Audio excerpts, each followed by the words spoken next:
Masarap nga na pagkakaluto ng bichuelas, yung ganitong sinabawan na may sahog na pata ng baboy. May konting teknik nga lang sa pagluluto ng bichuelas para tama ang lambot pero hindi ito durog. Ipaparboil ko muna yung pata. Yan, pinakuluan ko nga yung tubig sa malakas na setting ng apoy. Pantanggal lansa, maglagay ng luya. Agad nang isunod itong pata ng baboy. Ayusin ko lang ng ganito para siguradong lubog ang pata sa tubig. Huwag na itong takpan, saka na hayaang kumulo. Pagka nga nakitang kumukulo na ito, hayaan pa itong kumulo ng 5 minuto.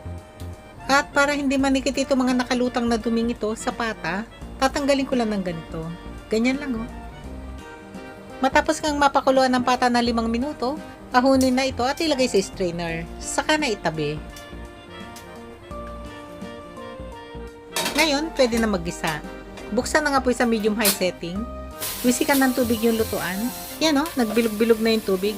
Ibig sabihin, tama na yung init ng lutuan. Pagkalagay nga ng mantika, isunod na ang bawang. Halu-haluin lang ito. At pagka naamoy na nga ang bango ng bawang, ilagay na ang sibuyas. Patuloy lang ang pagigisa hanggang sa maamoy na rin ang bango ng sibuyas. Ilagay na ang siling pula.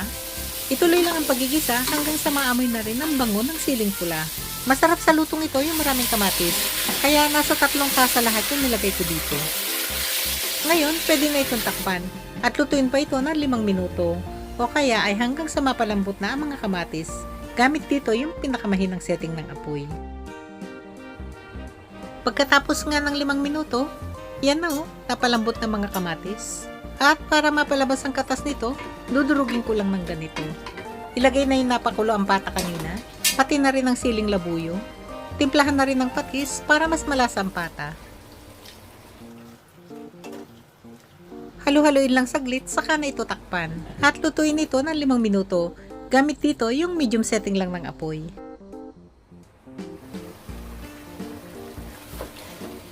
Pagkatapos nga ng 5 minuto, pwede nang ilagay ang bichuelas. Kagabi ko pa ito binabad sa tubig, kaya mga nasa 10 oras na itong nakababad sa tubig. Ganito lang kasimple kung paano ko ito binabad. Naglagay ako dito ng 1.5 tasa ng bichuelas. Hinugasan ko lang ito ng mga nasa 3 beses hanggang sa wala na akong makitang nakalutang na dumi. Ito nga pala ang dami ng bichuelas na ito kung maibabad overnight. Bukas, triple na yung dami nito.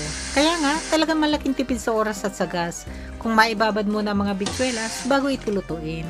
Matapos ngang mahugasang mabuti, ibababad ko na ito sa 10 tasa ng tubig overnight. Balik na tayo sa pagluluto. Ilagay na mga naibabad na bichuelas. Para may sabaw at mapalambot itong mabuti, sabawan ng 9 na tasa ng tubig. Haluin saglit, saka na ito hayaang kumulo.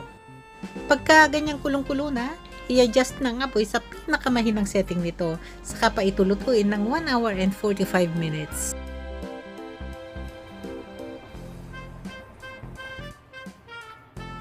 Matapos ang 1 hour and 45 minutes, yan na oh, malambot na mga bichuelas.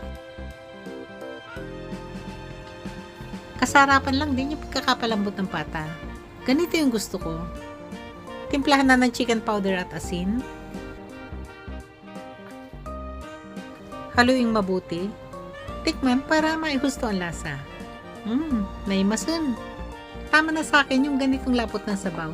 Kasarapan lang.